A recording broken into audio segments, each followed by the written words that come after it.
Muy buenas tardes, queridos amigos que no te la cuenten, aquí una vez más con las entrevistas, esta vez con un hermano sacerdote desde México, Monseñor Eduardo Chávez. Monseñor Eduardo, muchas gracias por atenderme. Buenas tardes.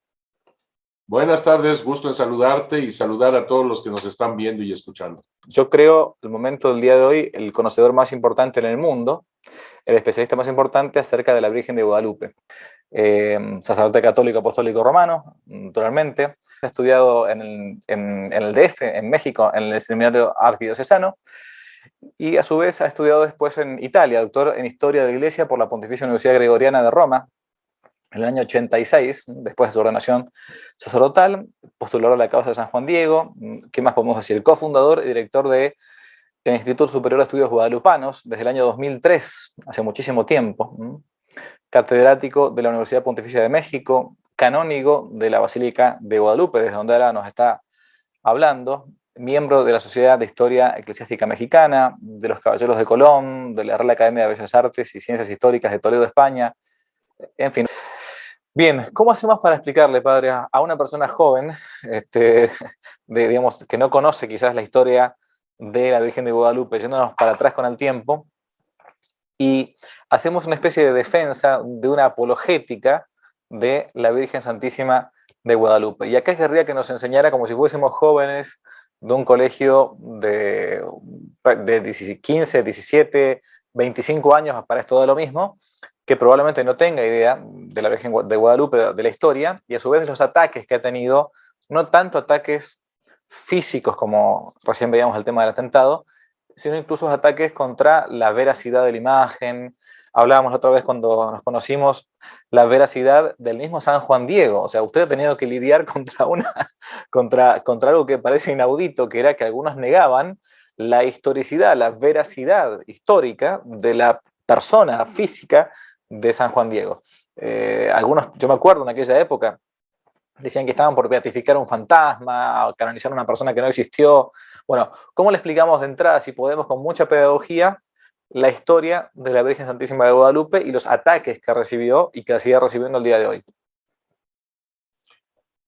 Bueno, vamos a ver, ¿cuántos días me das? Porque bueno, acá está el desafío pedagógico, vamos a ver qué pasa.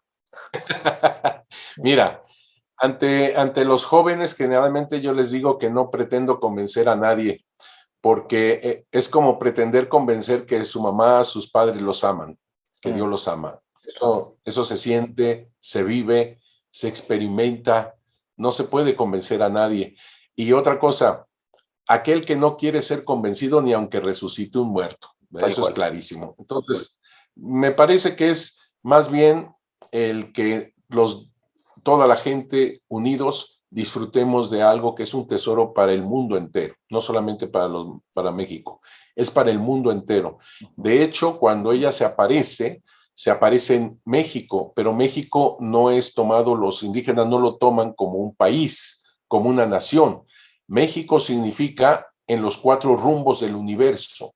Eso es México, a los 4 rumbos del universo. Estamos hablando que para la mentalidad indígena ellos se sentían en el altar del cosmos, en el altar del universo.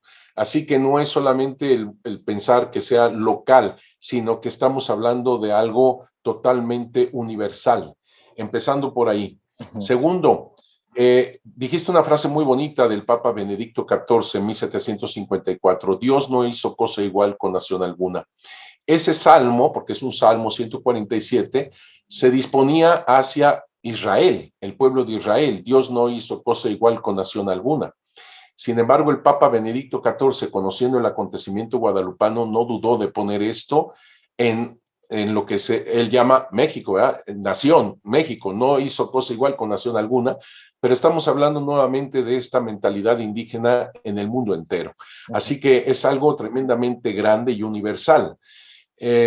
Otra cosa que yo podría platicar a los muchachos, que todos esos anhelos, ese anhelo de vida, ese anhelo de ser felices, plenos, completos, de que el amor, de que sean aceptados, de que sean queridos, que sean abrazados por el mundo, ¿verdad? Empezando por su propia familia, por sus amigos, de cómo se plantean ellos el pertenecer a algo. Incluso estoy hablando de jóvenes que andan en bandas, que andan en cosas así, de carteles y todo eso. En el fondo es pertenecer a algo, a alguien, el que yo sea amado, sea reconocido, sea abrazado en esa forma también. La Virgen de Guadalupe es precisamente lo que hace. Cuando ella se aparece, está en una situación tremenda. Todo el contexto histórico es verdaderamente que no se puede describir con una sola línea, porque los indígenas venían de toda una conquista terrible. Imagínate, se les destruyó, le destruyeron no solamente la estructura militar, económica, social, no, religiosa. Los indígenas eran sumamente religiosos, todo era en torno a su religión, que ellos tenían como principal los sacrificios humanos, pero ellos pensaban que con la sangre y el corazón el universo entero pudiera continuar con vida y ellos por ende estar vivos como comunidad. Y todo esto se viene abajo, se desploma y llega a una conquista que además la mortal viruela los mata a todos, dicen los primeros misioneros, los matan como chinches, ¿verdad? Y solamente a los indígenas la viruela les pega durísimo y entonces ellos están clarísimos de que Dios no existe, de que su Dios se acabó, de que su Dios murió. Todo esta, yo quisiera que los jóvenes actualmente lo entendieran también en la actualidad. Muchos de lo que nosotros pensamos como los grandes ídolos se vienen abajo, etcétera, se destruye todo, absolutamente todo. Y todavía más, ellos tienen como una especie de apocalipsis. Se acaba el mundo en 4 movimientos.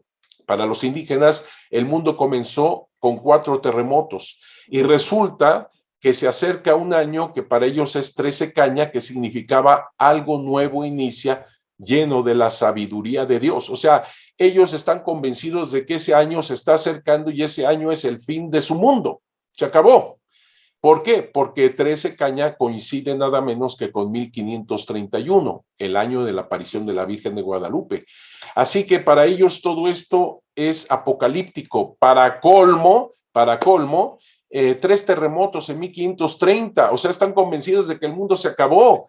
Y luego en 1531, un eclipse, un cometa, o sea, todo eso para ellos simplemente todo se acabó. No tenía sentido su existencia. Te recuerdo que para los indígenas cuando nacían, de niños, de bebés, se les ponía 4 flechas, un arco y un escudo, para decir que su vida era esas famosas guerras floridas, estaban hacia el sustento del universo entero y todo eso se acaba, todo eso se acabó. Por eso ellos están en la depresión total. Nadie, el amor no existe. No existe nada de eso, se acabó todo. Nadie puede sobrevivir con todo esto. A pesar, Pero también, a pesar de esto, así respira el padre, también hago una acotación, tranquilo. Importante lo que él viene diciendo, 2 datos rescato para la historia, ¿no? Sobre todo para aquellos, ahora hay muchos movimientos, estos movimientos woke, como le llaman, que están rompiendo estatuas, destruyendo todo, bueno, pobre gente. Exactamente lo que él dice respecto de los carteles y de las pandillas y todo, hay gente que quiere pertenecer a algo, y bueno, y entonces se mete con estas cosas. Pero déjeme acotar nada más que esta cosa. También para los mismos misioneros la cosa no era fácil. Cuando uno lee las crónicas de la época, de los misioneros de la época en concreto, después de la llegada de Cortés y todo, los mismos misioneros se la ven negras, porque a pesar de ser un pueblo muy religioso, el pueblo, hoy diríamos en general, genéricamente los mexicanos, no terminaban de convertirse los tipos, entonces no querían dar el brazo a torcer. Por eso es que va a ser providencial también para los misioneros, esto de que algo, bueno, lo va a decir seguramente ahora el padre, pero algo tiene que pasar acá, si no tenemos que volvernos de vuelta a España, ¿no? tienes toda la razón. Yo diría que también para los españoles en aquella época llegaba a ser algo apocalíptico también, porque resulta que el gobierno de aquel entonces, la primera audiencia fue espantosamente terrible en contra de sus misioneros católicos, porque no querían que bautizaran a los indígenas. ¿Por qué? Porque si siguen paganos como están, se me facilita a mí, justifico el por qué les puedo robar y esclavizar, porque son animales, porque son cómplices del diablo. Entonces ellos dicen, no bauticen, porque si tú me los bautizas, los conviertes en mi familia. Me haces más difícil lo que yo quiero hacer con ellos. Y entonces trataban de callar la voz de los misioneros, que ellos hablaban a favor de los indígenas como seres humanos y con todo el derecho de ser bautizados y todos los sacramentos. Entonces, viene una situación complicadísima para los misioneros, que los tratan de asesinar. Y eso no es así una especulación mía. Trataron de asesinar al obispo Fray Juan de Zumárraga en 1529. Diego de Delgadillo, un miembro de la primera audiencia, como digo, le lanzó pues una lanza al corazón directamente. Afortunadamente tuvo los reflejos necesarios Fray Juan de Zumárraga para desviar el brazo, digamos, y vámonos. Por poco lo asesinan aquellos que se dicen católicos, apostólicos y romanos y bautizados. Esto es lo que también, así como lo planteaste, me pareció muy bien, se puede plantear actualmente. Tantos que nos decimos católicos, apostólicos, romanos y bautizados y lo que quieras, y tratamos de destruir la iglesia cuando habla a favor de la vida humana desde la concepción. Ujú. Y no se cansan de andar haciendo todo lo posible para matar y diciendo que no es un niño, no es un bebé en el vientre de su madre, sino que es un producto, es una cosa, es un objeto, es un tumor, etcétera, etcétera, para matarlos. Es exactamente lo mismo que estaba pasando en aquel entonces.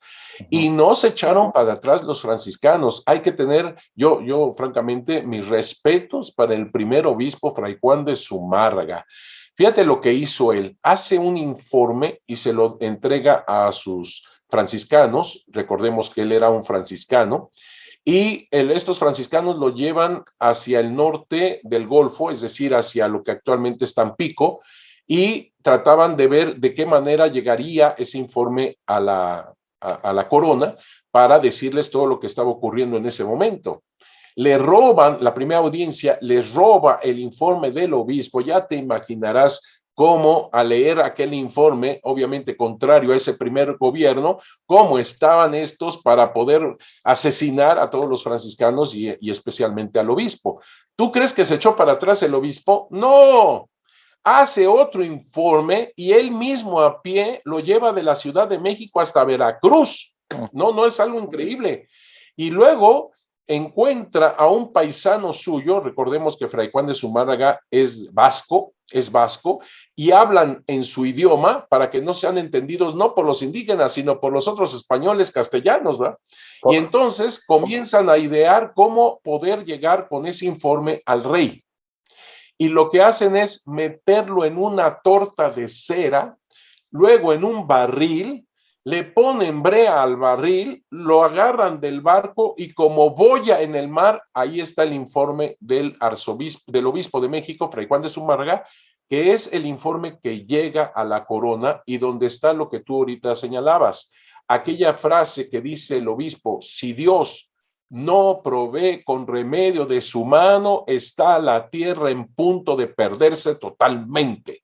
Así Hay, que el obispo es muy importante en todo esto, sí. hay un detalle nada más para matizar primero, para no quedar nunca ni en la leyenda negra, perdón, como que todo estuvo mal, ni en la leyenda tampoco rosada, como que todo estuvo bien. Un detalle súper importante, que es el siguiente, que ya en el famoso codicilo, pequeño testamento que hace Isabel la Católica, hoy en proceso, gracias a Dios, de beatificación, ella misma ya reconoce perfectamente, porque mucha gente a veces escucha en la universidad, ¿no?, que no crean que eran personas, que no tenían alma humana. Es tontera, estas son tonteras. Ya Isabel la Católica planteaba de entrada. Pero como la historia está hecha de hombres y no de ángeles, bueno, nos encontramos esto, que por un lado había misioneros muy buenos, por otro lado había algunos conquistadores que también querían abusar, por eso trataban de diferir al menos el bautismo. Pero bueno, esto para conocer un poco los matices. Así como recién dijo el padre respecto de la viruela, al no tener anticuerpos contra una enfermedad muy común ya en Europa, claro, caían como moscas los pobres aborígenes de esta zona. Bien, entonces hasta ahí llegamos. Si acá no pasa algo, esto nos tenemos que volver de vuelta. Y por cierto, en España se encontraba ya Carlos V. Carlos V va, fíjense la conciencia moral de Carlos V, que va a convocar más adelante, en 1550-1552, la famosa controversia de Valladolid, para ver si esto era justo o no lo que se estaba haciendo en América. Fíjense hasta ese punto la conciencia moral que existía, que un imperio casi paraliza la conquista hasta que no se plantean a ver si estamos haciendo bien o no las cosas en Indias, digamos, ¿no? Mira, hasta ahí llegamos entonces. La brea, el mensaje, Fray Juan de Zumárraga, y intentamos continuar. ¿Cómo seguimos? Sí, ahora entiendo por qué la aparición de la Virgen de Guadalupe, porque fue la voz del obispo, cabeza de la iglesia, a favor de la gente, a favor del pueblo. Ahora entiendo que es la Virgen de Guadalupe, es la escucha de Dios. ¿Por qué? Porque viene él mismo en el vientre de María. Aquí está el punto. No es una aparición solamente de María, sino que es el encuentro con Dios mismo a través de Santa María de Guadalupe. Ahora entiendo cómo ella hace iglesia. ¿Por qué? Porque elige a un laico como cualquier joven que me está escuchando, lo elige. Con esto, imagínate el portento. Dios, a través de la Virgen de Guadalupe, está eligiendo a un laico como un joven actualmente, para que sea su mensajero, para que sea su intercesor, incluso, como dice la Santísima Virgen. Le hace entrar en el paraíso prácticamente. Y cuando sucede esto, en el momento de 13 caña, algo nuevo inicia, lleno de la sabiduría, y en vez de que se acabara el mundo apocalípticamente, es cuando surge el mundo con ese amor total y pleno de parte de Dios a través de la Virgen de Guadalupe, eso que tanto queremos todos los jóvenes, todos los viejos, los adultos, todos, el ser aceptados, el ser queridos, el ser amados, el ser plenos. Eso es lo que hace la Santísima Virgen de Guadalupe cuando lo llama con tanto cariño a lo latinoamericano, Juanito, Juan Dieguito. Yo he estado en Perú y en Perú nos ganan con los diminutivos, ¿eh? Es cariño, amor, ternura. No, no así en la España del siglo XVI, jamás podrían decirle a la Virgen Santísima algo así como niña mía, y los indígenas sí, niñita, muchachita, etcétera. Todos los diminutivos para ellos son dignidad, amor, ternura. Y te digo que en Perú me llamaban Padrecito, Eduardito, Chavecito. O sea, todo es diminutivo porque es cariño, amor, ternura.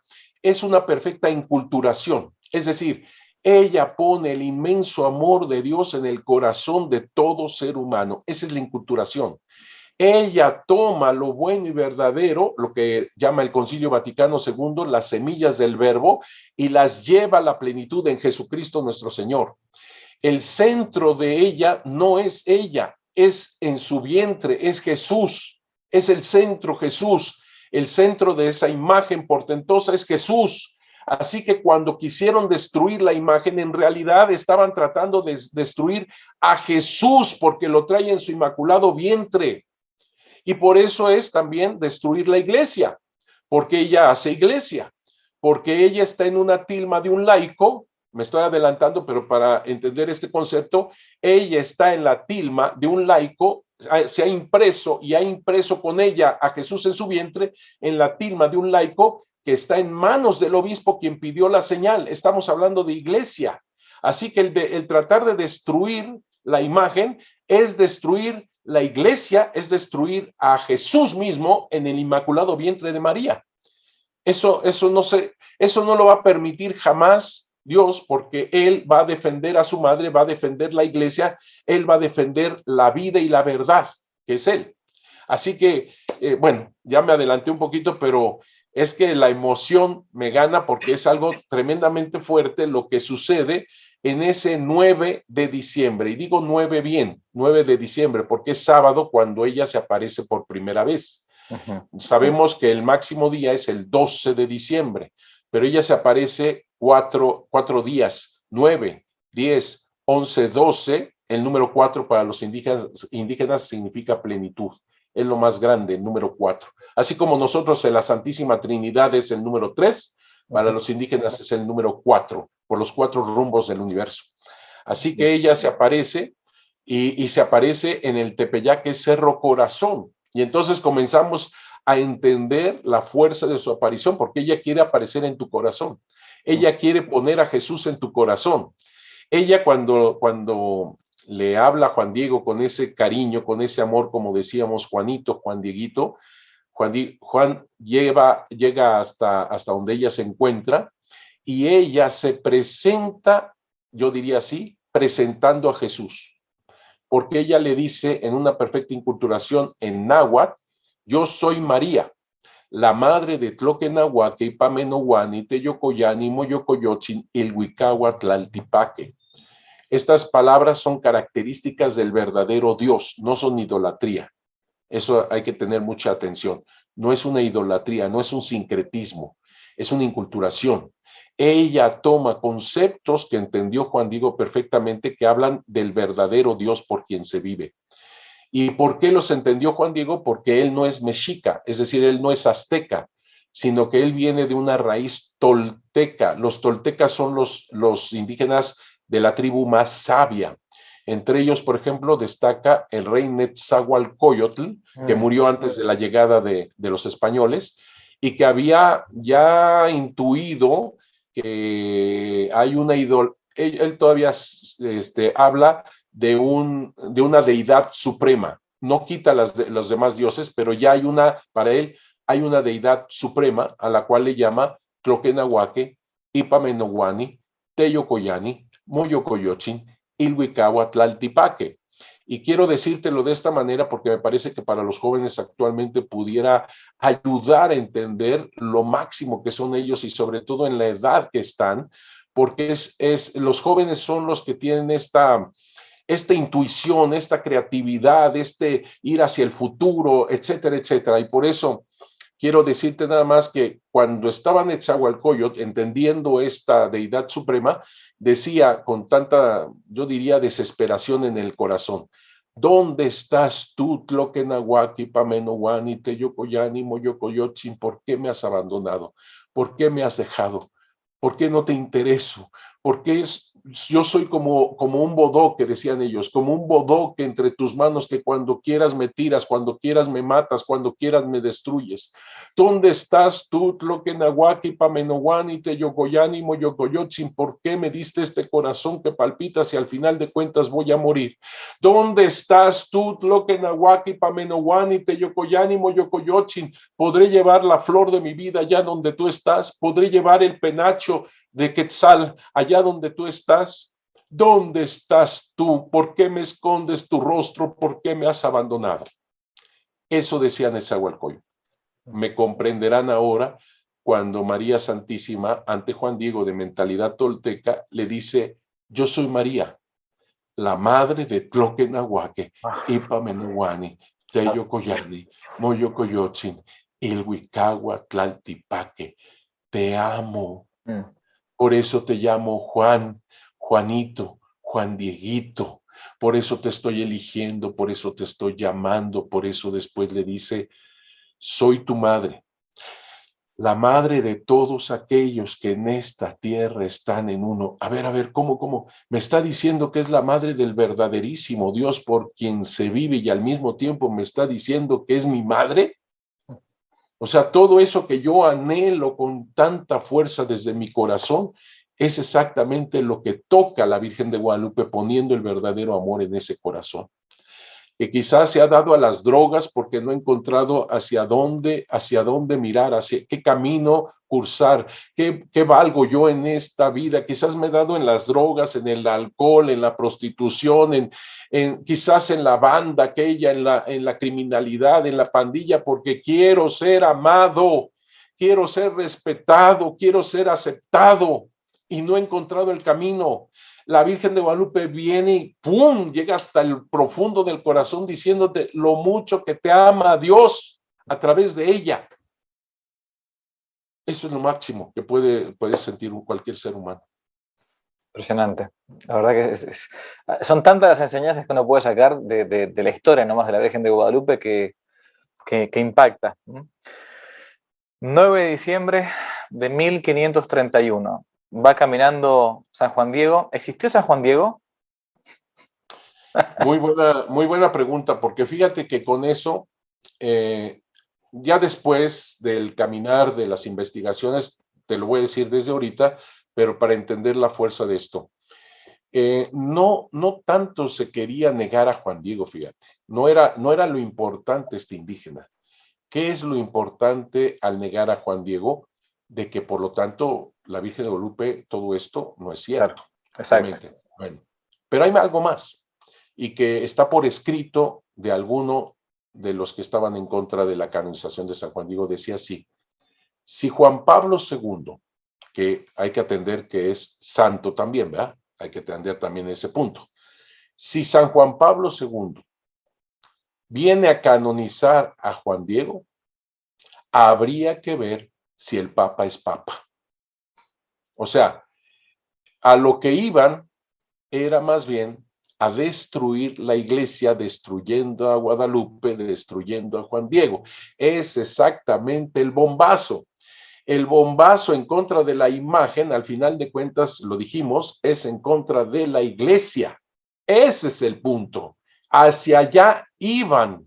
Obviamente, te lo digo de otra manera, para ellos no era importante el mismo Juan Diego, el mismo indígena, era importante la Virgen destruirla, ahora de esta manera, y era importante, por lo tanto, destruir la iglesia. Así que dijeron, si Juan Pablo II viene a canonizar a Juan Diego, habría que ver si Juan Pablo II es papa. Claro. Y ahora resulta que no solamente es papa, sino que también es santo. Así que confirmó Dios que esto es totalmente cierto desde esta óptica, obviamente. Desde la óptica histórica, por supuesto que hay documentación, por supuesto que no es ningún rey, ningún emperador, ninguna persona importante, Juan Diego, es importante en el hecho guadalupano, es importante con la relación a María de Guadalupe, es como se conoció este Macegual, humilde, sencillo, un hombre de pueblo, sino quien escribe de él, por el amor de Dios, o sea, se sabe de él gracias a la Virgen Santísima de Guadalupe, en su relación con ella.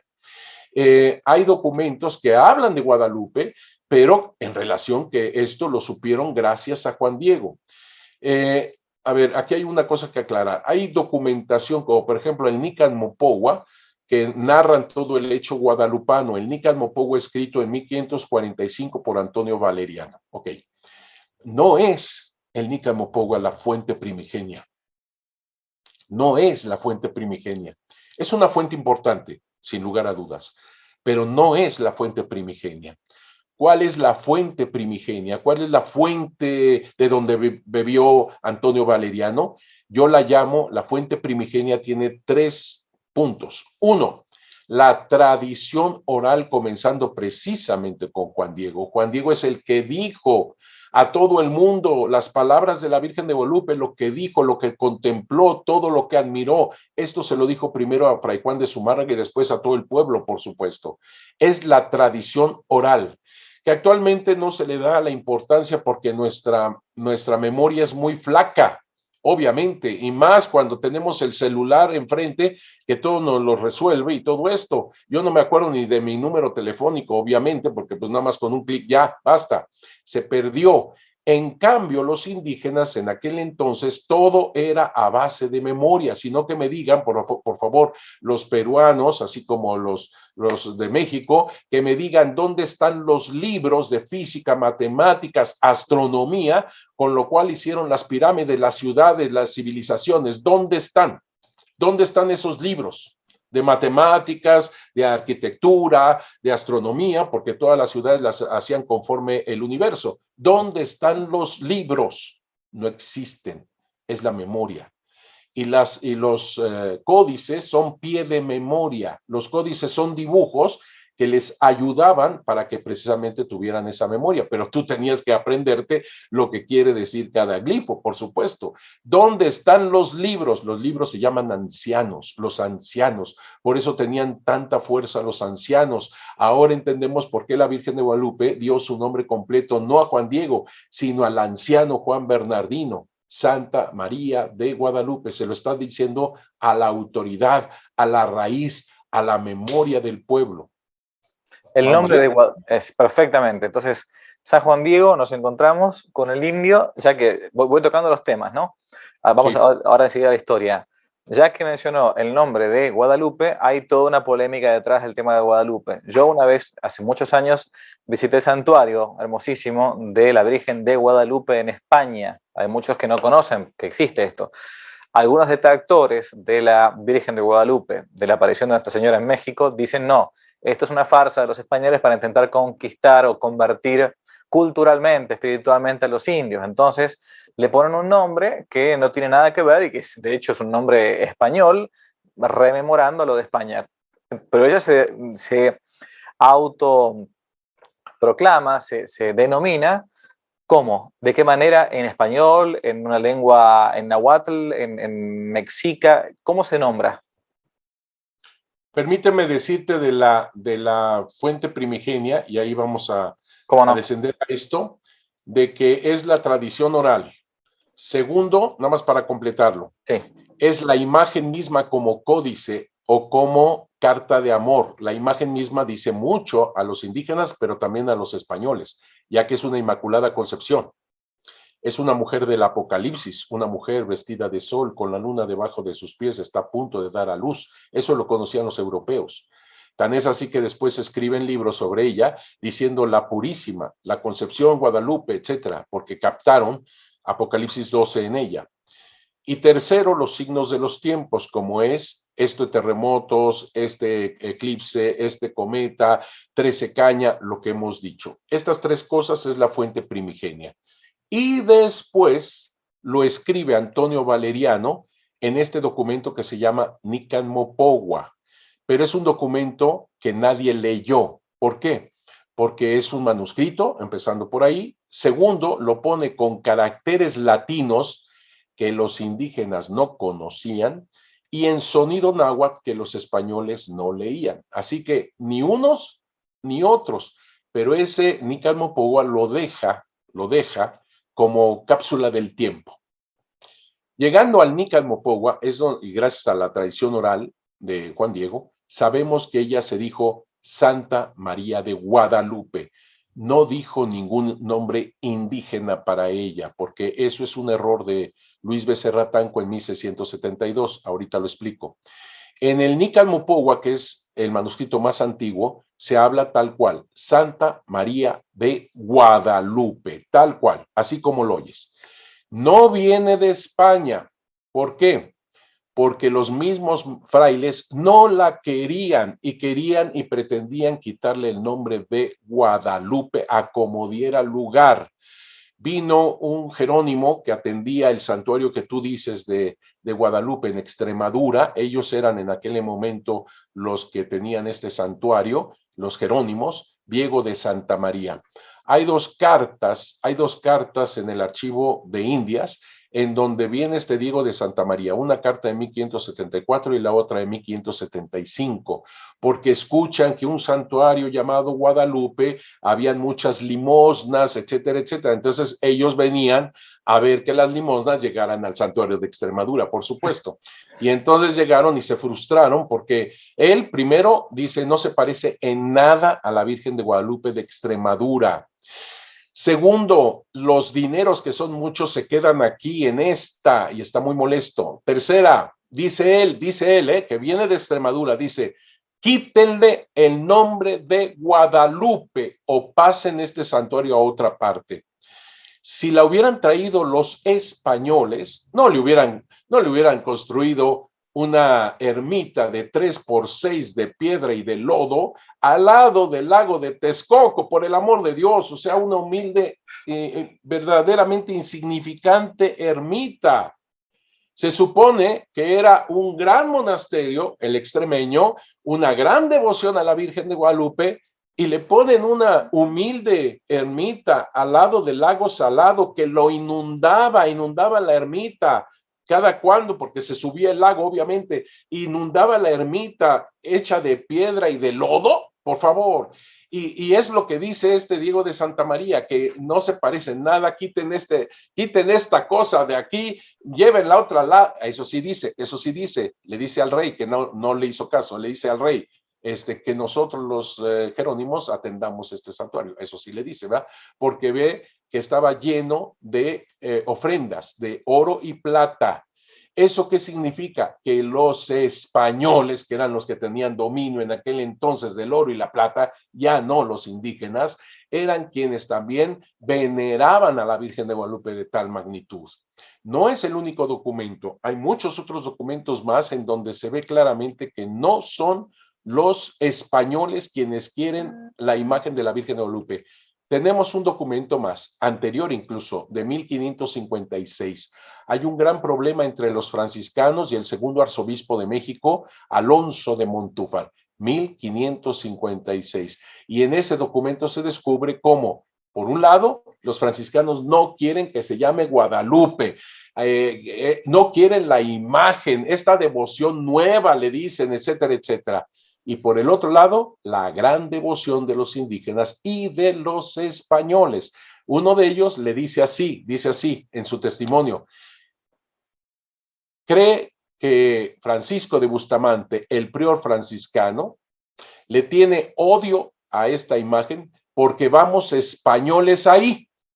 De aquí en adelante no iremos una vez, iremos 4, dice este español. O sea, es el gran amor de parte de los españoles, no es el santuario de Extremadura. Ella se pone el nombre, Santa María de Guadalupe. Ojo también con esto, no es la continuación de alguna idolatría que se veneraba aquí en el Tepeyac por parte de los indígenas, no es la Coatlicoetonantzin, no, ella quita toda idolatría, no es la Coatlicoetonantzin. Te digo que el documento más antiguo está en náhuatl, si bien con caracteres latinos, ahí hubiera sido lo más lógico que en náhuatl pusiera el nombre Quetzalalupe o lo que sea, no, sino que pone Santa María de Guadalupe. Claro. Digo que ese error de que pudiera haber sido un nombre náhuatl es de Luis Becerra Tanco, muchos años después, en 1675, ese libro, aunque Luis Becerra Tanco murió en 1672, pero el libro fue póstumo en 1675. Él era maestro, Luis Becerra Tanco era maestro de náhuatl, y dice, pudo haber sido algún nombre indígena como Quetzalalupeo, porque en náhuatl no hay sonido G ni sonido D de dedo. Okay. Y hay que recordar que Juan Bernardino tiene el nombre de pila desde 1524 cuando fue bautizado, y su sobrino Juan Diego ahí tiene la D. O sea, no habrá en náhuatl, pero Juan Bernardino, quien recibió el nombre, sí sabía la D. Y la G, efectivamente en náhuatl no hay sonido G, pero la Virgen nunca dijo soy Gelupe, sino dijo Gua. Y ese sonido sí lo conocen los indígenas. Teotihuacán, aguacate, huacal, náhuatl. O sea, lo conocen perfectamente y así que no se le dificultó. ¿Qué quiere decir este nombre? ¿Por qué la Virgen de Guadalupe usó este nombre? Para proclamar a Jesús, así como lo oyes. Su nombre mismo proclama a Jesús. ¿Por qué?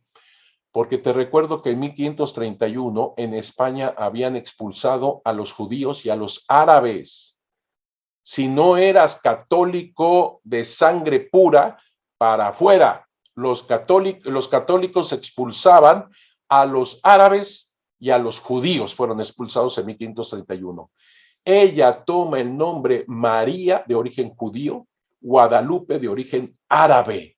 Está tomando para su identidad las dos grandes razas culturales del mundo religiosas, que en ella es su unidad. Está uniendo a todos como hermanos. Lo judío y lo árabe, que siempre se están tratando de matar entre ellos, en ella es su identidad, su unidad, lo judío y lo árabe.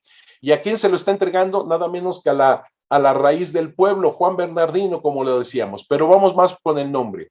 María, ¿qué significa? ¿Por qué dice el padre Chávez que es la alabanza a Jesús? María, de origen judío, significa 3 cosas: la elegida por Dios, la iluminadora, la más hermosa. Eso significa María. Por lo tanto, ella no es la luz es Jesús. Ella ilumina, es la iluminadora. por Jesús, está exaltando a Jesús. Guadalupe, de origen árabe, que significa el cauce del río, es decir, el lecho del río, es decir, ella conduce el agua viva, ella no es el agua viva es Jesús, otra vez, proclama a Jesús en su nombre. Así que te estás dando cuenta cómo ella une en una sola familia a todos. Con razón a Juan Diego le dijo, soy tu madre, la madre de todos aquellos que en esta tierra están en uno. Está hablando de los cuatro rumbos del universo y de las demás variadas estirpes, naciones, los que me amen, los que confíen en mí, los que me busquen. Ahí está la libertad del ser humano. Impresionante. San Juan Diego, entonces, Guadalupe, llega al Tepeyac y se encuentra con esta muchacha, esta jovencita, que le habla. ¿Qué le pide? Es algo precioso su mensaje, porque al final de cuentas nos pide iglesia, nos pide familia, nos pide unidad, nos pide amor, cordialidad, fraternidad, solidaridad. ¿Por qué? Porque ella dice, quiero, tanto deseo, una casita sagrada para ensalzarlo a Él, Jesús, para manifestarlo a Él, Jesús, para ofrecerlo a Él, Jesús, mi amor persona, así lo dice, mi amor persona, Él que es mi mirada misericordiosa, Él que es mi auxilio, Él que es mi salvación.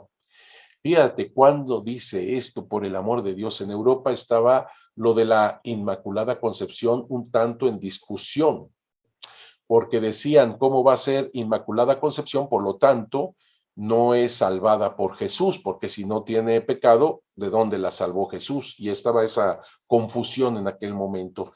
Y Duns Scoto es el que tiene la certeza, diciendo, es como el Padre Nuestro. Cuando decimos, perdona nuestros pecados, ahí no entra María porque no tuvo ningún pecado, pero sí en el momento de decir, y líbranos de todo mal. Ahí es la salvación de Jesús para con ella. La liberó de todo mal. Así que fíjate, la Virgen de Guadalupe dice, Él que es mi auxilio, Él que es mi salvación. Exacto, perfecto. ¿Ves? Teológicamente, en un momento álgido, digamos así, de discusión de la Inmaculada Concepción, pues resulta que ella lo está diciendo, Él que es mi auxilio, Él que es mi salvación, y se manifiesta como Inmaculada Concepción, una mujer vestida de sol, con la luna debajo de sus pies y está a punto de dar a luz, la mujer apocalíptica, Inmaculada Concepción. Todo esto es el mensaje de la Virgen de Guadalupe, pero añade otra cosa para esa casita sagrada. Para escuchar su aliento, su tristeza, su dolor, para curar todas sus penas, sus miserias, sus dolores. Son dos cosas lo que quiere la casita sagrada, para ponerlo a Él como centro y para que ella fuese instrumento de la misericordia de Dios. Esas dos cosas tiene la famosa casita sagrada, y una cosa que también dice, la quiero en el llano, abajo, en el llano del Tepeyac, no arriba, abajo. Y eso es muy significativo también a nivel europeo que conocen la Biblia, porque te recuerdo que Isaías dice, yo allanaré montes y valles para encontrarme contigo. Entre los indígenas, el llano significa donde está la raíz, y para los indígenas eso significa lo verdadero de lo sagrado. Con razón la Virgen de Guadalupe cuando se presenta dice, soy la madre del arraigadísimo Dios por quien se vive, es decir, el verdaderísimo Dios por quien se vive. Así que quiere su casita sagrada abajo. Y fíjate cómo nombra iglesia, casita sagrada, porque somos familia. Casita sagrada, que también para el indígena sonó perfecto. ¿Por qué? Porque para los indígenas no se hacía una civilización sin primero edificar el templo. Así que lo que está pidiendo la Virgen de Guadalupe, sí, es una casita sagrada, un templo, pero en ello está pidiendo una nueva civilización del amor de Dios.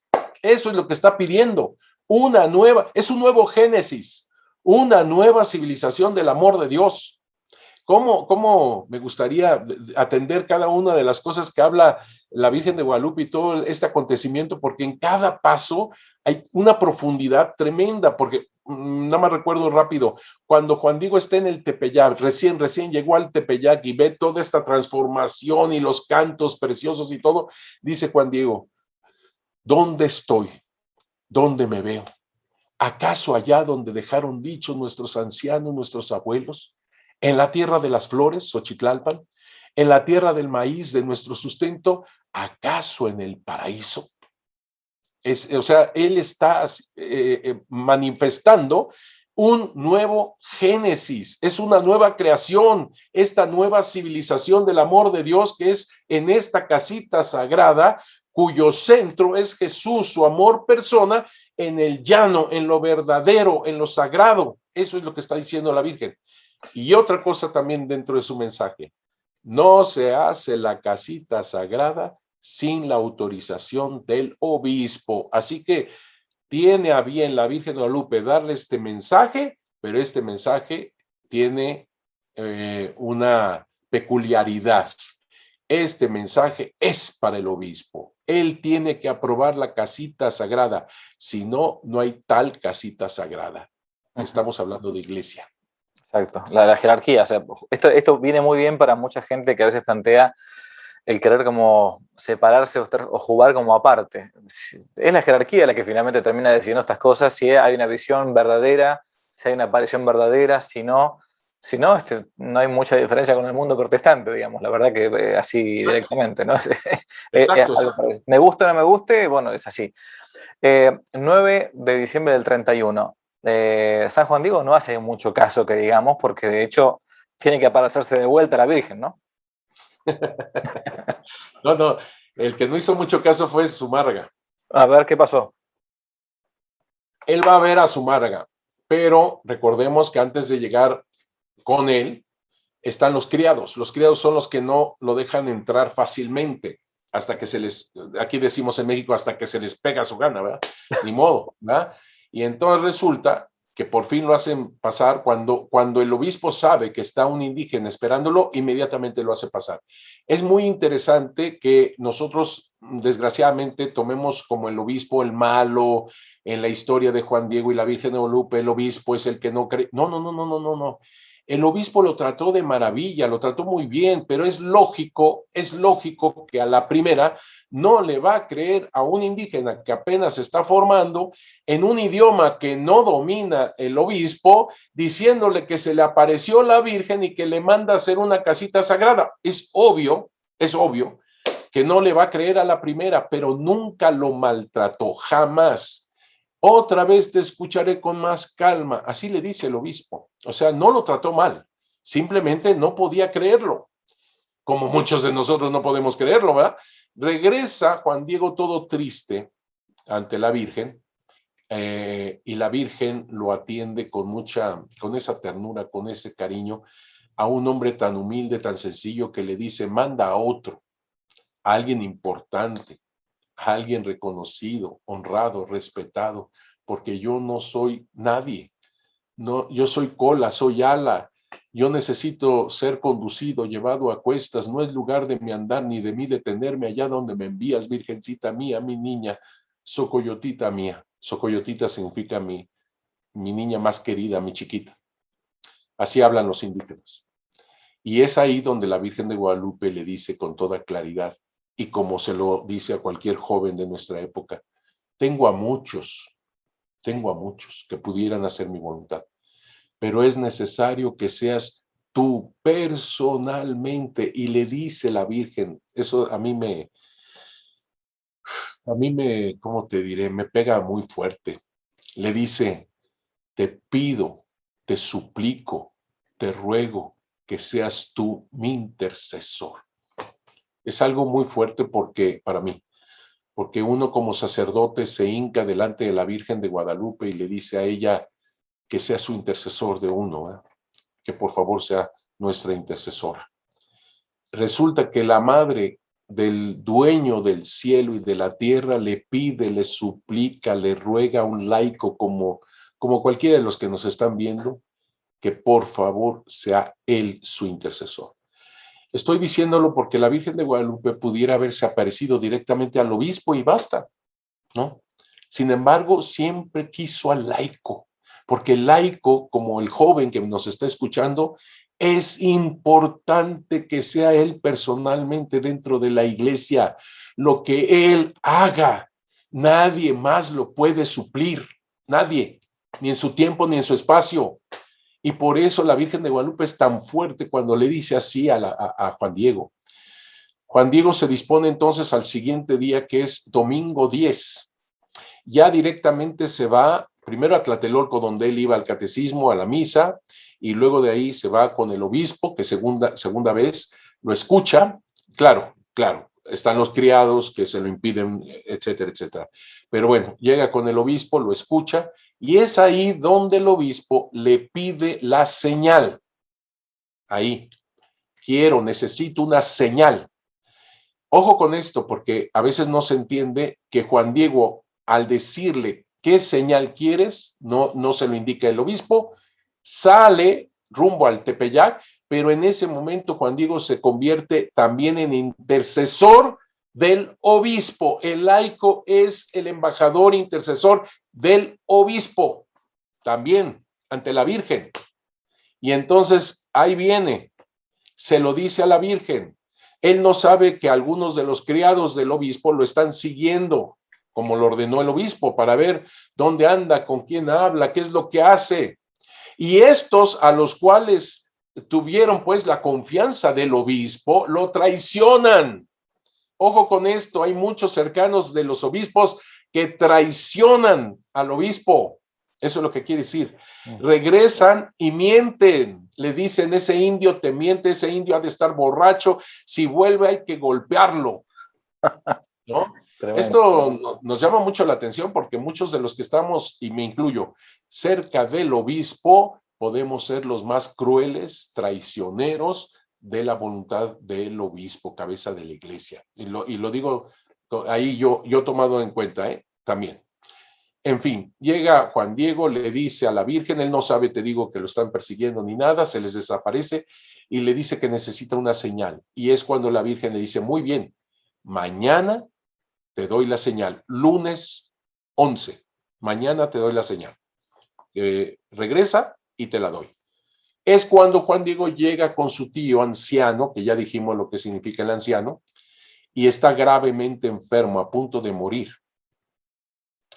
Juan Diego busca a un doctor, se le olvidó la famosa señal porque todo el lunes se la pasó buscando un doctor para curar a su tío, para sanar. Recordemos que los indígenas son muy buenos para estas hierbas medicinales y cosas así, que sabían mucho de este tipo de cosas.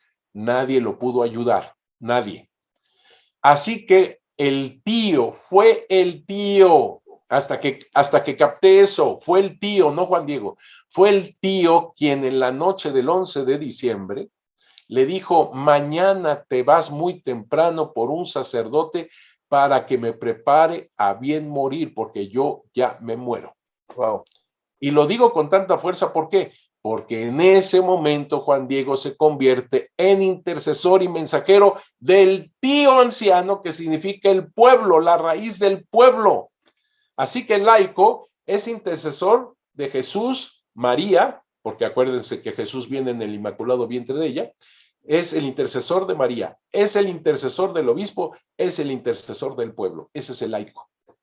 Nadie va a poderlo sustituir. A este joven que me está escuchando, nadie lo va a poder sustituir de lo bueno y grande que puede ser dentro de la iglesia, dentro del mundo, como intercesor del bien, de la verdad, de Dios, en este mundo que tanto lo necesita. Nadie. Por eso la Virgen de Guadalupe dice, tú personalmente, le dice Juan Diego.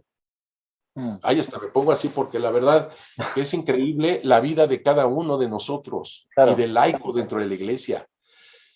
Cuando Juan Diego va por el famoso sacerdote, tiene que pasar por el Tepeyac donde se le apareció la Virgen, por fuerza. Y se acordó de que se le había olvidado, pues. Y es cuando este hombre de 56 años de edad que tenía Juan Diego, él piensa que dándole la vuelta al cerro, así la va a evitar, por el amor de Dios. Entonces le da la vuelta al cerro. Esto es la madrugada del 12 de diciembre. Recordemos que es cuando celebran ellos Panquetzalistli. Recordemos que es esta fiesta del solsticio de invierno, que ya no se celebraba porque ya se habían suspendido los sacrificios humanos, pero es el solsticio de invierno que los indígenas estaban esperando con tanto temor de que todo se iba a acabar, todo se iba a terminar, porque el sol no iba a poder salir victorioso de la noche, que es la más larga del año. Algunos me dirán, es que padre, el 12 de diciembre no es solsticio de invierno, sino del 21 al 22, y tiene razón, si lo toma en cuenta con el calendario gregoriano que ahora tenemos.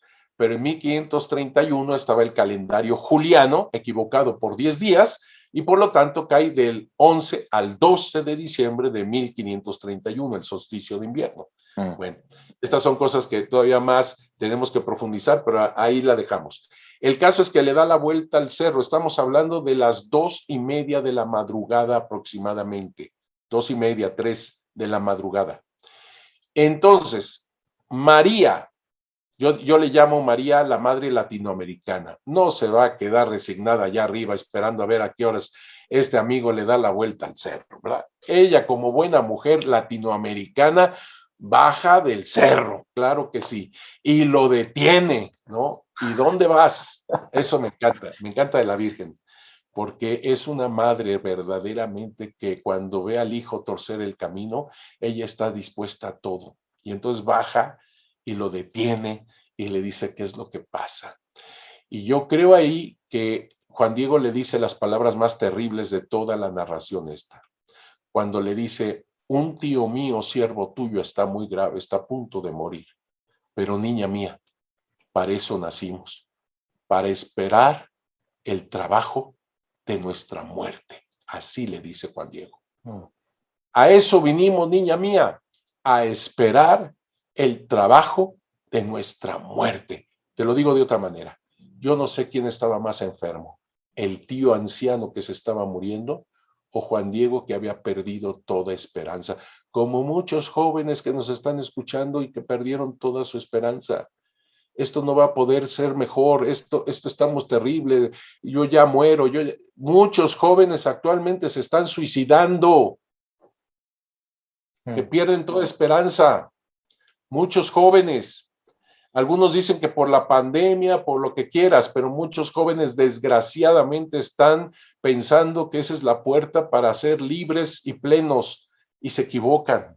En el fondo ese anhelo de vida lo pueden llenar perfectamente y con fuerza atendiendo la voz de Dios a través de la Virgen de Guadalupe. Si algo les puedo decir a los jóvenes, así Juan Diego no se sabe quién estaba más enfermo, él había perdido toda la esperanza. Te fijaste que le habla como el rey Netzahualcóyotl. A eso venimos, niña mía, a esperar el trabajo de nuestra muerte. Y es ahí donde la Virgen de Guadalupe le dice y nos dice la palabra más hermosa, su aliento, su voz, su palabra. Fíjate cómo lo dice, su venerable aliento, su venerable palabra, porque esto viene desde sus entrañas. ¿Y quién está en sus entrañas sino la palabra y el aliento que hace un nuevo génesis, una nueva vida? Jesús. Cuando le dice, no tengas miedo, mijo. Así le dice, socoyotito mío, no tengas miedo. ¿Acaso no estoy yo aquí que tengo el honor, la dicha, la alegría de ser tu madre?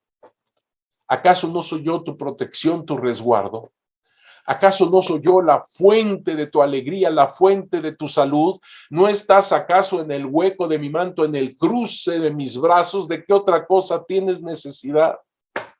Así le dice la Virgen de Guadalupe. Y todavía le confirma, tu tío ya está bien, pero con eso también sanó el corazón de Juan Diego. Sanó el corazón de Juan Diego. Juan Diego nunca le dijo, a ver, voy a ir ahorita a mi casa a ver si es cierto lo que me dices y regreso. No, le creyó. Y fíjate dónde está, en el llano del Tepeyat, donde ella quería su casita sagrada para escuchar todo su tristeza, su dolor, para los que me aman, para los que me siguen, para los que confían en mí. Ahí Juan Diego es el primer peregrino de la casita sagrada. Es el primer peregrino que con su libertad creyó en lo que le decía la Virgen Santísima. En ese momento, la Virgen llega a la choza de Juan Diego, a la casa de Juan Diego, y sana al tío anciano, que significa la raíz, la verdad, la autoridad, la historia, lo más importante, la sabiduría del pueblo. Y no solamente viene sola. Recuerdo que ella viene embarazada de Jesús. Viene Jesús a través de ella. Así que es Jesús el que sana y salva al anciano.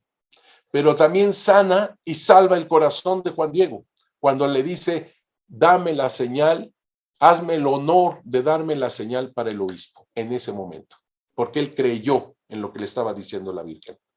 ¿Ves? Y es al tío a quien le dan su nombre completo, como ya lo decíamos, Santa María de Guadalupe, uniendo todo en una misma familia de Dios, en una nueva civilización del amor. Así que, ¿cuál es la señal? Vete arriba del cerro donde me aparecí, allá arriba en la cumbre, y encontrarás flores. ¿Flores? En este cerro muerto, salitroso, pedregoso, sin vida, y luego también en un tiempo que lava, o sea, en un lugar de muerte y en un tiempo de muerte. Sin embargo, le dice Juan Diego, no dudó. Porque, ¿por qué no dudó? Porque él lo vio convertido en un verdadero paraíso desde el 9 de diciembre. No dudó. Subió y encuentra estas flores. Recordemos que para el indígena, flor y canto significa la verdad divina. Así que esto es la verdad divina que se enraiza en lo que parecería muerto. Es como el niño en la estéril, en la persona estéril. Gracias a Dios se tiene el bebé, se tiene el niño, se tiene la vida. En la ancianidad, donde es imposible, se tiene la vida. Y ahí está Isabel, ¿no? Y es muy bonito la prima Isabel lo que le dice, ¿verdad? ¿Quién soy yo para que la madre de mi Señor venga a verme? Y yo creo que con en el acontecimiento guadalupano, este saludo, lo voy a decir, quizás suene un poco raro, pero lo voy a decir, el saludo de Isabel a nosotros nos queda corto. ¿Por qué? ¿Quiénes somos nosotros para que la madre de mi Señor y mi Señor quieran quedarse a vivir para siempre conmigo? No vienen a visitarme, vienen a poner su tienda entre nosotros. Viene Jesús, el Emmanuel, en medio de nosotros. ¿Quiénes somos nosotros para que la madre de mi Señor y mi Señor quiera permanecer para siempre conmigo? Es algo que está más allá de cualquier sueño. Ahí entonces recoge las famosas flores San Juan Diego, se las lleva al obispo en su tilma, o aquí en Argentina diremos poncho, o una especie sí, poncho, y va hacia el obispado. Qué bueno que sacas eso, porque la tilma para Juan Diego, para todo indígena en aquel entonces, no es solamente una prenda para cubrirse el cuerpo del frío. Lo era, pero no solamente. Forma parte es la prolongación de su propia persona. Los indígenas se casaban anudando la tilma, que tú dices poncho, esta capa, anudando la tilma con el vestido de la mujer, y se hacía el matrimonio. O sea, la tilma es algo sumamente importante, es la continuación de su persona. Cuando el indígena moría, se le envolvía en su tilma y después en el petate, y así lo enterraban o lo quemaban. La tilma se le ponía al niño indígena cuando lo lavaban, una especie de bautismo, y le ponían la tilma. O sea, la tilma es mi persona, mi persona. Entonces, imagínate tú recoger las flores, que significa la verdad divina, en la tilma. Es algo tremendamente fuerte. No es solamente, digamos, un instrumento para recopilar flores, sino que es mi persona con la verdad divina, baja del cerro, se las enseña a la Virgen, y la Virgen hace esto que se nos pasa a veces muy rápido, y es para mí un signo muy importante. Ella toma las flores y las coloca dentro de la tilma en el lugar correcto, es decir, es la inculturación. Ella toma la verdad divina y la siembra en tu persona, las pone en tu persona. Ese es un signo muy hermoso, muy, muy significativo. si lo vemos desde la óptica indígena, es una señal de, hace cuenta, es el beso de Dios para cada uno de nosotros a través de Guadalupe. Es una cosa así tan fuerte, ¿no? Y entonces, ahora sí, veo con la señal. Ahí va. Otra vez los indígenas lo dejan ahí una hora y cuarto. ¿Cómo lo sabemos? Por otro documento que se llama Las Informaciones Jurídicas de 1666, en donde los paisanos de Juan Diego, indígenas de Cuautitlán, describen qué pasó en todo esto, porque lo conocían por la tradición oral de sus padres, etcétera, etcétera. Otra vez, documentos que hablan de Juan Diego. Bueno, y llega por fin con el obispo, le dice todo lo que pasó y le entrega la señal que para el indígena son las flores. Son Claro. las flores. Y flores muy bien, muy adecuada la señal para el indígena porque las flores se usaban dentro de la costumbre indígena para cualquier cosa diplomática, si me permites la palabra. Si había que ir a ver un enemigo y se iba en son de paz, eran flores, etcétera, etcétera. Entonces era muy significativo para el indígena. Jamás imaginó, jamás, ni Juan Diego ni el obispo, que se iba a imprimir la imagen de la Virgen de Guadalupe precisamente en la tilma. Es decir, ¿sabes lo que está pasando? La Virgen de Guadalupe te está imprimiendo, gracias a su vientre, a Jesucristo nuestro Señor dentro de tu propia persona. Entonces la señal no solo lo son, no, las flores, sí es señal, claro que sí, pero ahora complementado con esta imagen dentro de la tilma del laico. Y todo esto en las manos del obispo, quien pidió la señal, porque al final de cuentas la señal fue pedida por el obispo. Así que todo nos habla de iglesia, Florida, en un tiempo exacto cuando se celebraba Panquetzalistli. La Virgen de Guadalupe no toma Panquetzalistli, no toma la fiesta pagana, sino que toma el anhelo de vida que se da fuertemente en un momento semejante, apocalíptico, y lo lleva a la plenitud en Jesús nuestro Señor. Te lo digo de otra manera, es como si la Virgen de Guadalupe le dice a los indígenas, no es tu corazón, no es tu sangre en los sacrificios humanos, no es tu corazón, no es tu sangre lo que alimenta supuestamente a los dioses, es mi hijo, su cuerpo, su sangre, el verdadero y pleno eterno sacrificio. Él es la vida total, el camino, la verdad, la vida. ¿Ves? Es como si la Virgen de Guadalupe les dijera, Jesús es el altar, es la víctima, es el sacerdote eterno. Es exactamente esto. Esta imagen se dice, hay una palabra griega que es poco usada, pero es una imagen ageiropoiética. A significa en griego negación, ¿no? Geiro es la mano, y poiesis, poética, es realizada, confeccionada, o sea, no hecha por mano de hombre, ¿no? Esta imagen, dos preguntas así a título de curiosidad, pero muy importante. Tiene una particularidad que ahora nos va a decir el padre enseguida, que, bueno, evidentemente no ha sido hecha por mano humana, y esto ahora nos va a decir cómo se puede comprobar. Si no me equivoco, está impresa de ambos lados. ¿Puede ser del lado de frente y del fondo, o estoy equivocado? Estás perfecto.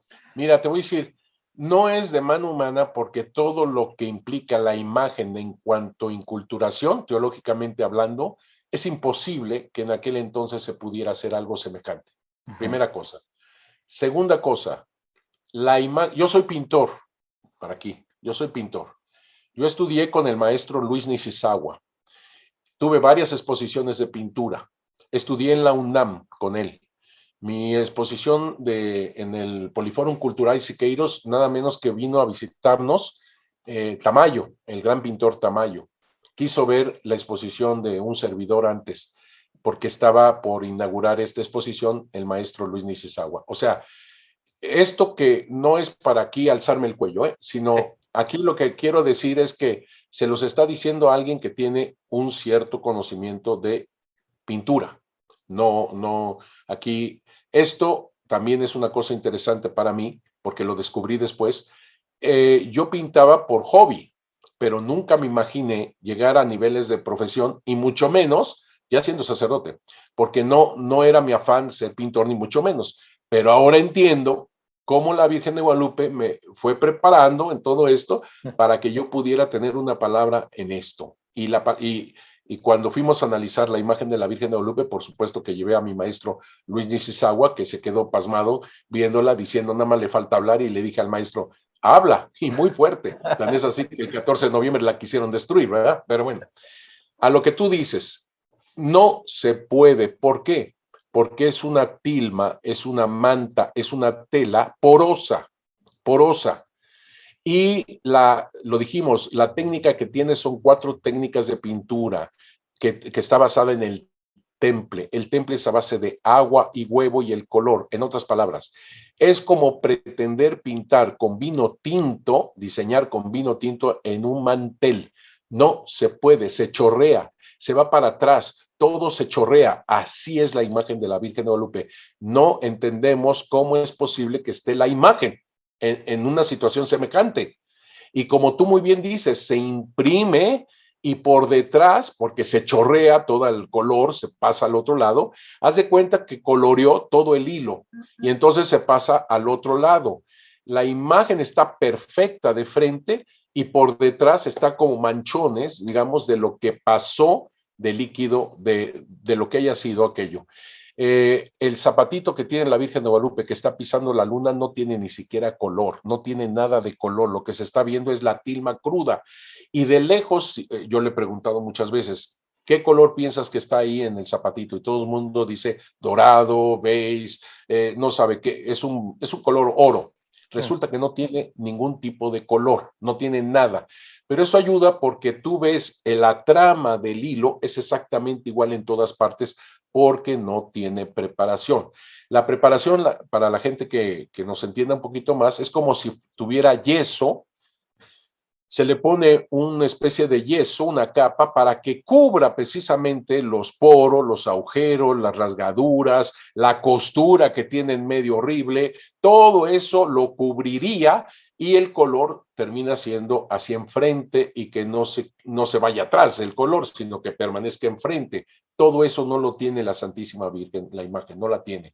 Así que no puede ser pintada por mano humana.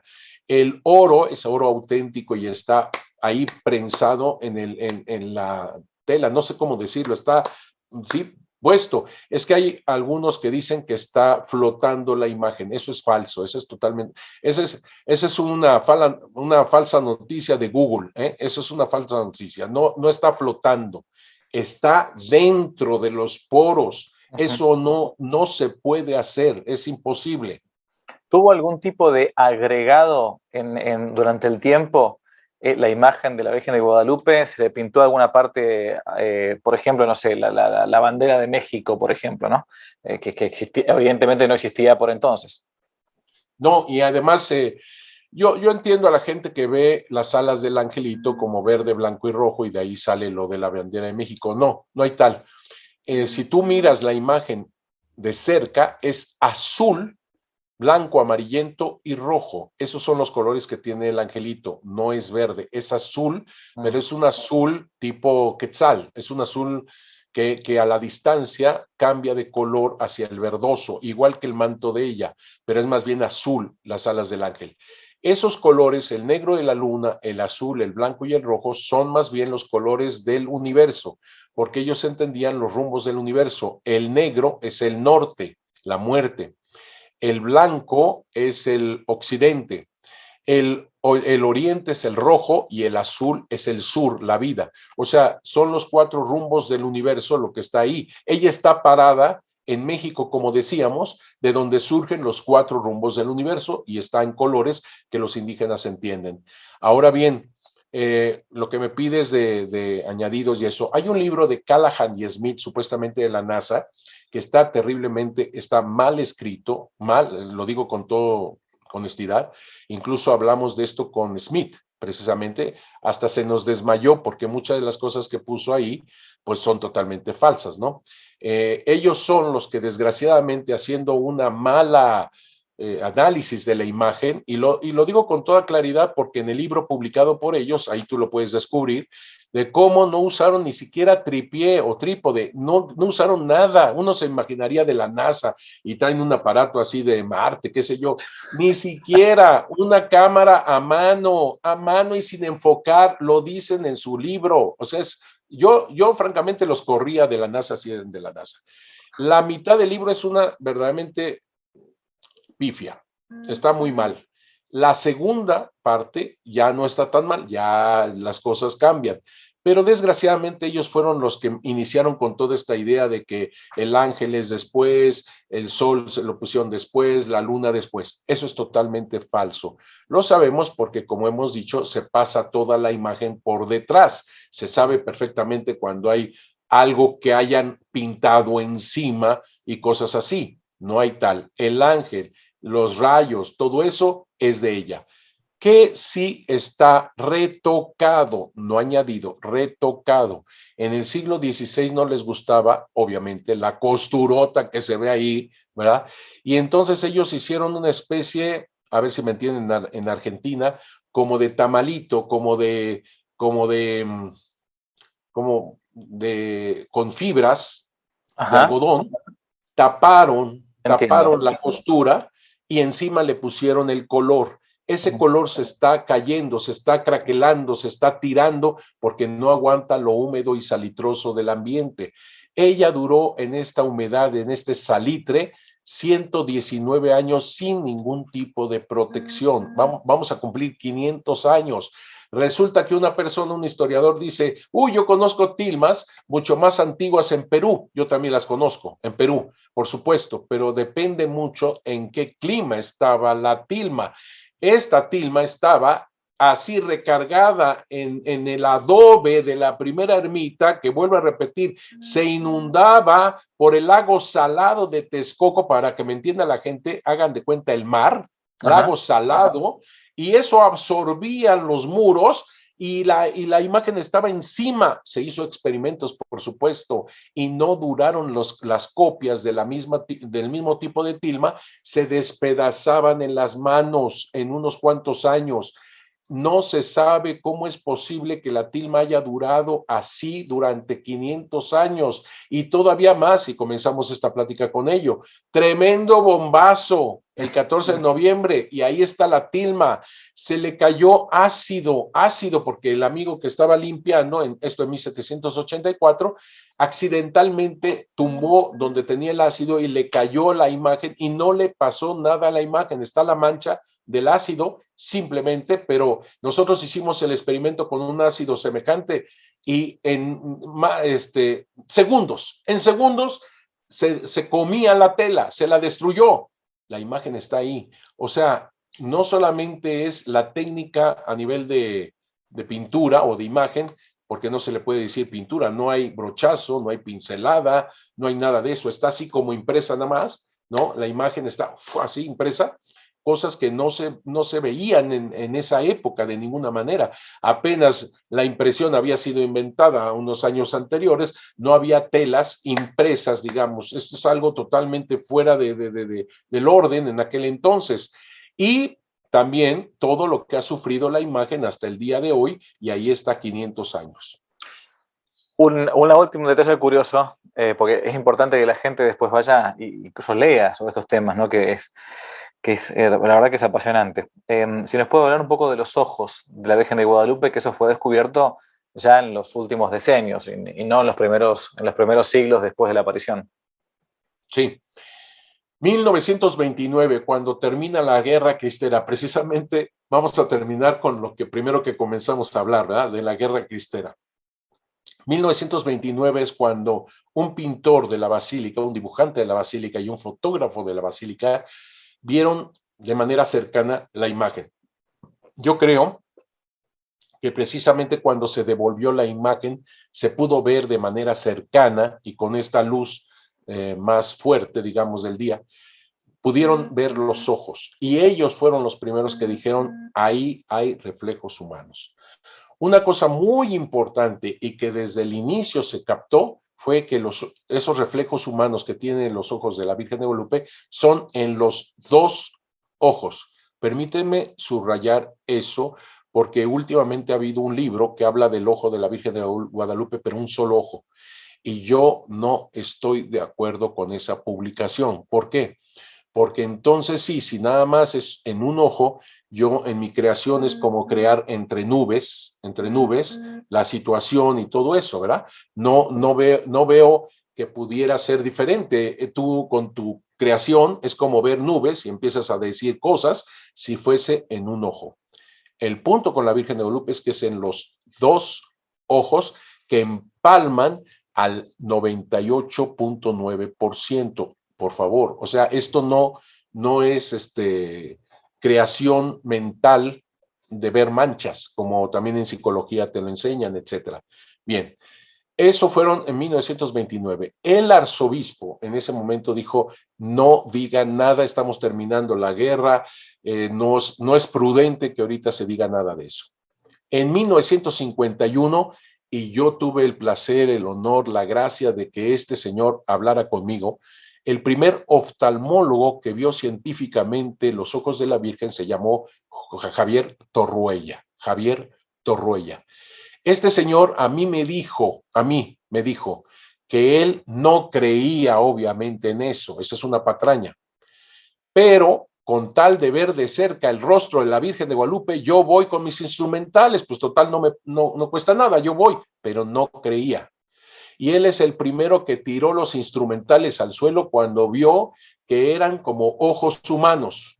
No estoy diciendo que se dilaten, no. Estoy diciendo que es como una fotografía de ojos naturales de un ser humano. Él fue el primer científico que llamó a otros. Y entonces como que sí, empezaron a creer y empiezan a verlo como el doctor Graue, como tantos y tantos, son como 60 que tenemos su expediente firmado, sellado, con logotipo que hablan de que descubren ojos humanos con Purkin-Samsun. La ley Purkin-Samsun es la imagen en el ojo, pero también hay un cristal dentro del ojo humano que pone la imagen de cabeza. Eso lo tiene, y vuelvo a repetir, y lo vuelvo a subrayar, en los dos ojos. Así que no es una cuestión de creatividad, ¿no? Y luego viene una persona de computación que se llama José Aste Tosman, que con la computadora capta estas imágenes reflejadas en los dos ojos. Y luego viene un matemático, Fernando Ojeda, que capta con las matemáticas los dos ojos. Y así, actualmente tenemos muchísimos estudios de científicos sobre los ojos, sobre las matemáticas, sobre el rectángulo áureo de toda la imagen, sobre los volcanes, las flores y los volcanes de México que coinciden, sobre las estrellas que coinciden con las constelaciones, sobre la música que surge de ella y tantas otras cosas más de término científico, de otro ángulo, digamos, de ciencias exactas, que ahí están desde hace 500 años, pero gracias a la ciencia, como ha avanzado, ahí está para cualquier persona que quiera analizar la imagen de la Virgen. Por las dudas, lo que la imagen de los ojos muestran, reflejan, es el momento mismo en que San Juan Diego, claro, es como quedó la fotografía en la retina de la Virgen de lo que ella veía, ¿no? Que estaba sucediendo el momento de que San Juan Diego le entrega las flores a Fray Juan de Zumárraga, ¿no?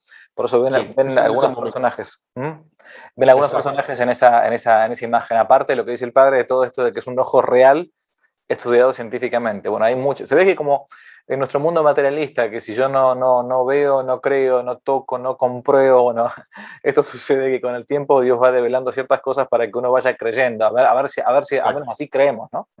Así Exacto. Así es. Exacto.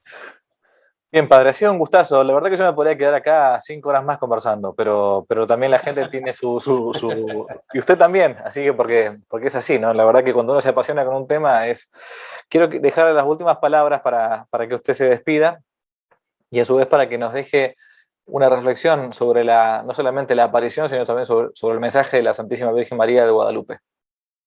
Yo creo que el mensaje más grande es el de ahora, que siempre es algo que trasciende, aquello que nos dice hasta el corazón: no tengas miedo, socoyotito mío, mi hijito, mi chiquito, mi niño, mi consentido, no tengas miedo.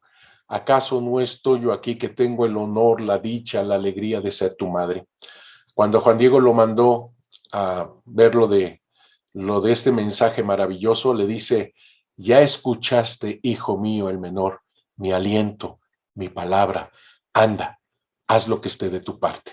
Que Dios los bendiga a todos. Muchas gracias por estos minutos. Estoy muy contento de veras de haber participado contigo y un saludo muy grande a todos los hermanos que nos estén escuchando y viendo. Muchísimas gracias, Padre. Dios lo bendiga mucho. Gracias por su tiempo. Gracias, igualmente. Gracias, que Dios te bendiga. Adiós. Bye. Si les gustó el video, aparte de suscribirse, activar la campanita y comentar, en la descripción de este video se van a encontrar con el link de la plataforma Patreon, un modo concreto de apoyar este apostolado que intenta hacer una contrarrevolución cultural y espiritual. Dios les bendiga y que no te la cuenten.